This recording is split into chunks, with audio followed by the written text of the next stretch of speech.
Jean Lémarie. Et la suite des choix de France Info avec maintenant l'histoire d'un Français qui fait fortune aux États-Unis. Il est avec nous dans ce studio. Bonjour Laurent Colas. Bonjour. Ancien laveur de voitures, ancien serveur, devenu chef d'entreprise en Californie. Vous avez mis au point un kit de survie pour les automobilistes qui sont bloqués dans leur voiture quand ils ont un accident. Vous allez nous en parler. Votre histoire aussi est singulière, votre parcours. Comment est-ce que ça a commencé ? L'histoire est venue parce que j'ai des amis qui vivaient en Californie après les avoir connus à Londres. Et quand j'ai essayé de revenir de Londres en France, j'ai pas réussi à trouver ma voie. Et après 2 vacances passées l'été à les voir en Californie, ils m'ont proposé de venir vivre là-bas. Et donc j'ai pris l'opportunité et je suis parti avec une malle, quoi. Il y a une vingtaine d'années, petit boulot. Voilà, à l'époque. petit boulot, ouais. Fallait se débrouiller parce que sans carte verte, on ne peut pas faire grand-chose là-bas. Et donc, on faisait des petits boulots d'extra. Et par la suite, j'ai réussi à travailler, à laver des voitures, à les polir et les remettre à neuf, quoi. Et alors, comment, à partir de ces petits boulots, en êtes-vous venu à inventer ce système dont on parle aujourd'hui ? C'était au départ, j'avais un ami qui avait un marteau dans son bateau et qui avait trouvé que ce produit n'avait jamais été lancé aux États-Unis. Et je le connaissais puisque c'était un marteau pour quoi faire alors, qu'on comprenne bien? Un marteau brise-vide, quoi, qui avait pris l'idée du brise-vide dans les établissements publics pour briser les carreaux en cas d'incendie. Et un Allemand avait créé ce ce procédé en incluant une lame pour couper la ceinture. Donc il a changé ce procédé pour le mettre dans une voiture. Donc 2 pointes d'acier pour briser une vitre et une lame de rasoir pour couper la ceinture de sécurité. Et que vous êtes-vous dit alors à ce moment-là ?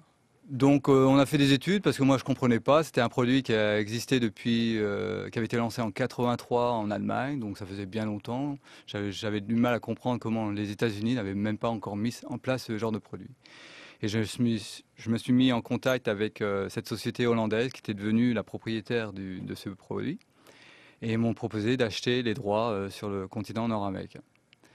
Et de là, j'ai commencé à vendre ce produit dans les années 98, 99. Et en 2001, j'ai eu l'idée d'avoir cette idée de mettre ça sur un porte-clés. Mais vous étiez bricoleur, vous étiez inventeur déjà à l'époque ou pas ? Non, c'est à la suite de vendre ce produit du marteau, on s'est rendu compte qu'il y avait le souci de savoir comment on va le trouver en cas d'accident.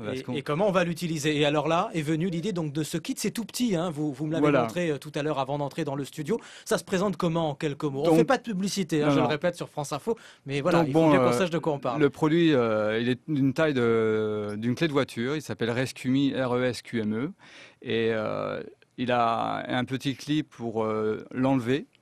Dès que vous enlevez le produit, il a accès à une lame de rasoir pour couper la ceinture. Quand on doit se dégager dans l'urgence d'un accident. Voilà. Et au lieu d'avoir un marteau, c'est une pointe d'acier qui est activée en pressant contre la vitre.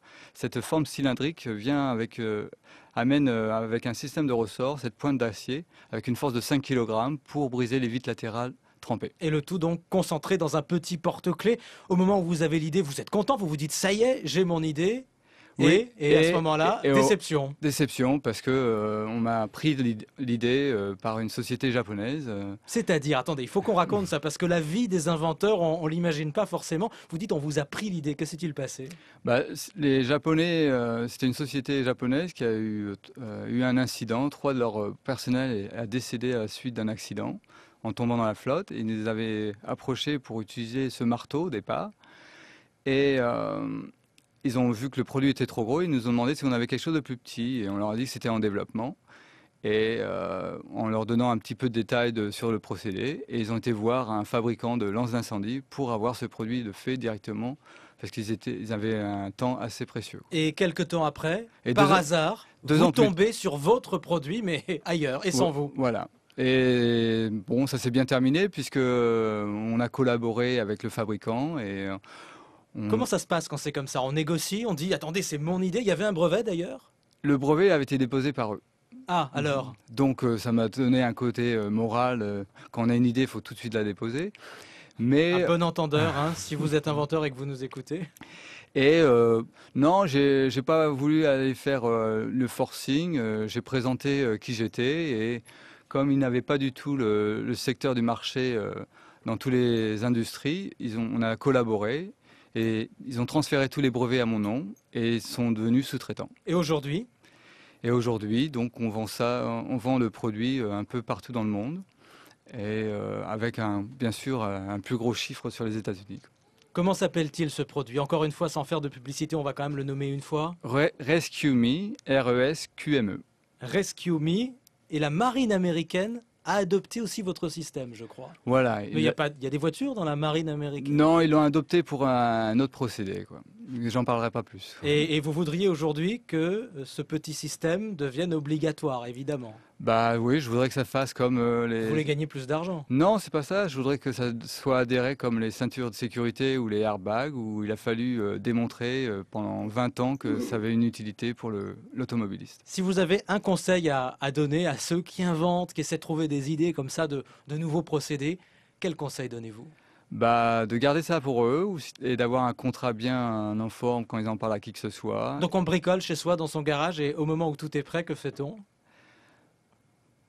Bah, qu'on fait-on? Bah, faut faire attention à qui on parle, comme je dis. Il faut vite déposer l'idée pour qu'on devienne prioritaire sur le brevet, quoi.